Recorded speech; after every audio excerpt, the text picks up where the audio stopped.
নমস্কার বন্ধুরা, welcome to SB sport zone. তো আজকে এই ভিডিওতে মোটামুটি 3টে আপডেট আছে।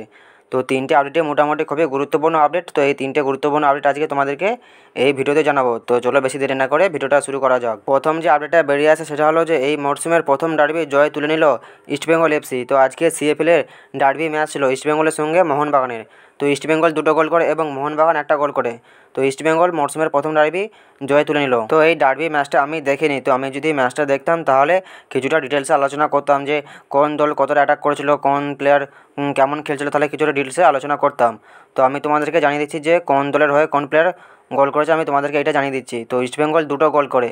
তো ইস্টবেঙ্গলের হয়ে 2টো গোল যারা করেছেন তারা হলো প্রিভি ভুজনু 51 মিনিটের মাথায় 1টা গোল করে এবং জিসেন টিকে 65 মিনিটের মাথায় 1টা গোল করে। তো ইস্টবেঙ্গল এফসি 2টো গোল করে। মোহনবাগান 1টা গোল করেছিল। তো মোহনবাগানের হয়ে 1টা গোল করেছিল সুয়েল ভাট। তো 90 মিনিট খেলা পেরিয়ে যাওয়ার পর 90 মিনিটের পর এক্সট্রা টাইমে খেলা চলছিল। তো সেই এক্সট্রা টাইমে সুয়েল ভাট মোহনবাগানের হয়ে 1টা গোল করেছিল। তো এই সিএফএল লিগ নিয়ে আমি ইস্টবেঙ্গলকে নিয়ে একটা আপডেট তোমাদেরকে জানিয়েছিলাম। তো আপডেটটা হলো যে আমি তোমাদেরকে জানিয়েছিলাম যে ইস্টবেঙ্গল এফসি এই সিএফএল লিগের জন্য 3 মাসের চুক্তিতে হীরা মণ্ডলকে তার দলে সাইন করাতে চলেছে। তো এই আপডেটটা আমি তোমাদেরকে জানিয়েছিলাম। তো অনেকেই বলছিল যে আপডেটটা নাকি ফেক, আমি ভুল আপডেট দিচ্ছি।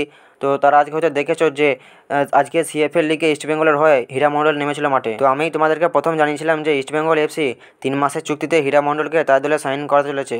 তো আমি সর্বপ্রথম তোমাদেরকে এই আপডেটটা জানিয়েছিলাম। তো অনেকেই বলছিল যে এটা ফেক আপডেট, তো সেজন্যই তোমাদেরকে এই আপডেটটা আরেকবার জানিয়ে দিলাম। তো আমি আপডেটটা তোমাদেরকে ঠিকই জানিয়েছিলাম। তো এরপর আমরা কথা বলবো ইস্টবেঙ্গলকে নিয়ে। তো ইস্টবেঙ্গলকে নিয়ে একটা ডিল ডান আপডেট বেরিয়ে আসছে। তো আপডেটটা হলো যে ইস্টবেঙ্গল এফসি ওড়িশা এফসি থেকে ওড়িশা এফসির জুনিয়র টিমে খেলা একজন ইয়ং প্লেয়ারকে তার দলে সাইন করে নিয়েছে।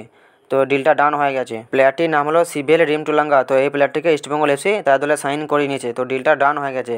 তো এই 23 বছর বয়সী সিভিএল রিমটুলাঙ্গা ওড়িশা এফসির জুনিয়র টিমে খেলতো। তো এই প্লেয়ারটিকে ইস্টবেঙ্গল এফসি তার দলে সাইন করে নিয়েছে। তো ডিলটা ডান হয়ে গেছে। তো এখনও পর্যন্ত অনেক জায়গা থেকে হয়তো আপডেটটা কভার করা হয়নি। তো আমি তোমাদেরকে আপডেটটা জানিয়ে দিলাম। তো ডিলটা ডান হয়ে গেছে। তো এরপর আমরা কথা বলবো আরমান্দো সাদিকুকে নিয়ে। তো আরমান্দো সাদিকুকে নিয়ে যে আপডেটটা বেরিয়ে আসে সেটা হলো যে আজ দুপুর থেকে আরমান্দো সাদিকুকে নিয়ে একটা আপডেট বেরিয়ে আসছে। আপডেটটা হলো যে আরমান্দো সাদিকুর সঙ্গে পাঞ্জাব এফসি কথাবার্তা চালাচ্ছে।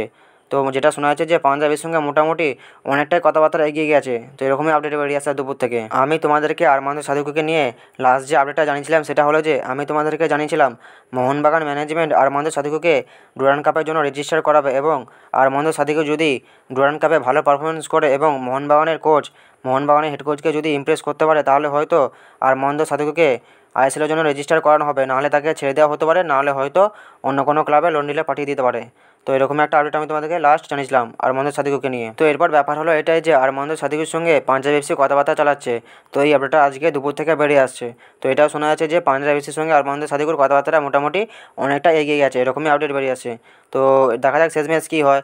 তো পরবর্তীকালে যদি এটা নিয়ে আরও কোনো স্ট্রং আপডেট বেরিয়ে আসে আমি তোমাদের অবশ্যই জানিয়ে দেবো। তো তোমাদেরকে এই ভিডিওতে এই কটা আপডেটই জানানো ছিল, তোমাদের জানিয়ে দিলাম। তো ভিডিওটা যদি ভালো লাগে ভিডিওটা লাইক শেয়ার কমেন্ট অবশ্যই করে দিও। যারা আমার চ্যানেলে প্রথমবার আসবে চ্যানেলটা অবশ্যই সাবস্ক্রাইব করে দিও। তো দেখা হচ্ছে নেক্সট কোনো একটা ভিডিওতে।